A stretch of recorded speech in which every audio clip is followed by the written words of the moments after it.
He feels salt water hit his face. He blinks once, twice, and realizes he's not on the boat anymore. There's nothing but black water, rain, and silence. His friends are asleep. The engine hum is fading somewhere in the storm. Brett Archibald has just fallen into the Indian Ocean, and no one saw it happen. For the next 28 hours, he'll fight to stay alive in waters that could have ended him at any moment. This is what happens when logic fails, and instinct takes over. It was April 17, 2013.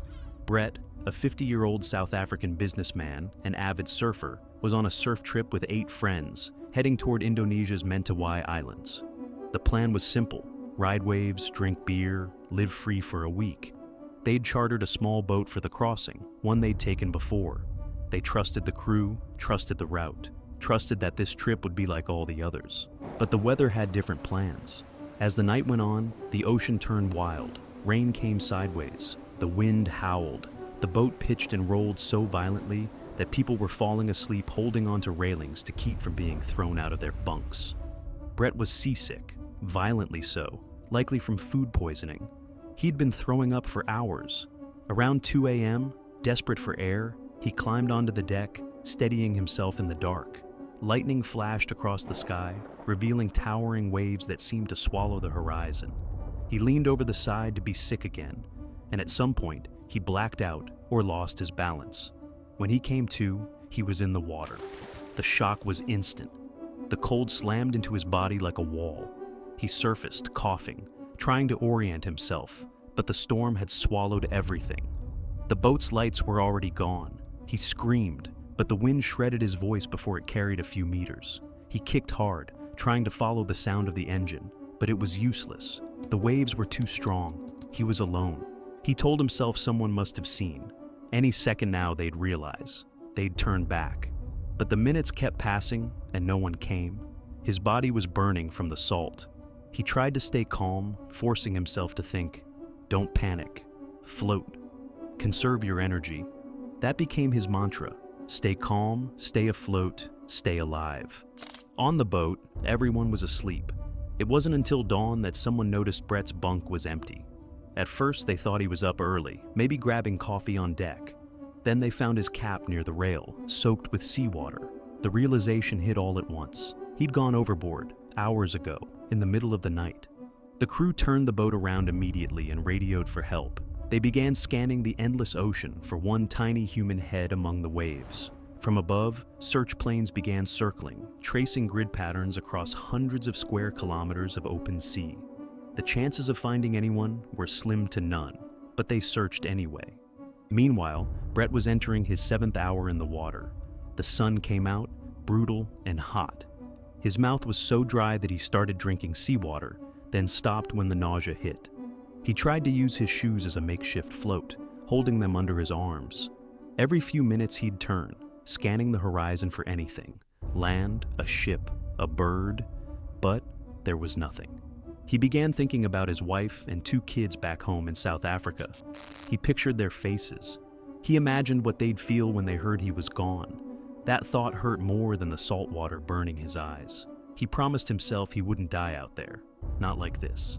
Hours passed, then came the jellyfish.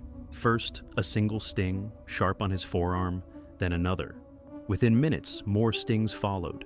Invisible in the surface glare, they brushed against his skin and left lines of fire across his legs and chest. He shouted in pain, flailing, but the current didn't care. The ocean doesn't stop for anyone. By late afternoon, around the 12th hour, he saw something move beneath him, a shadow, then another, long, sleek shapes gliding just below the surface, sharks. He froze, barely daring to kick. One of them bumped him, circling close enough that he could see its eye. Then, as suddenly as they appeared, they were gone. He had no idea why. Maybe he didn't look like food. Maybe the gods were giving him one more chance. Either way, he knew he'd just been inches from the end. As night approached again, the sea grew colder. Exhaustion set in. He tried singing songs to keep his mind alert, reciting prayers, anything to stay conscious. But the hallucinations came anyway. He thought he saw the boat again. He swam toward it, crying with relief, only to realize he was chasing moonlight on the waves. He screamed at the ocean in rage, then laughed, realizing how insane it all was. Somewhere deep down, he still refused to quit. Back on the search boats, the weather was making things worse. Visibility was poor, the crew was demoralized. After more than 24 hours missing, even the most optimistic among them were starting to accept what the ocean usually means after that long. He was gone. But they kept searching, and Brett kept breathing. In the early morning of the second day, almost 29 hours since he fell, Brett felt himself fading. His body was shutting down, but his mind wouldn't let go.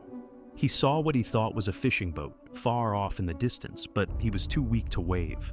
Minutes later, he realized it wasn't a hallucination. It really was a boat.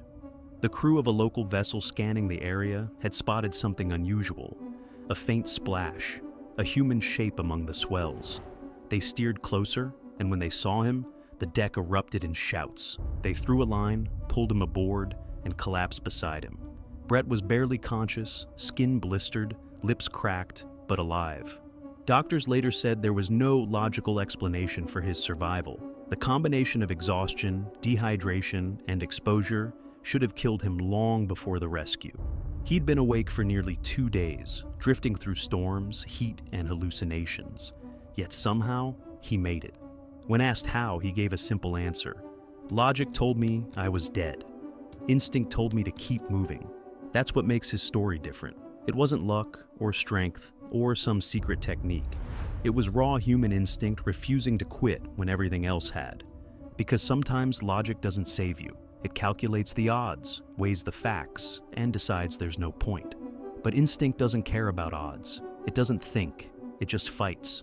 Brett Archibald went into the Indian Ocean as a man on vacation and came out as a reminder of what the human mind can do when the body should have already stopped. If you enjoyed this story, you'll probably enjoy the other story on your screen right now. Thanks for watching. Until next time, peace.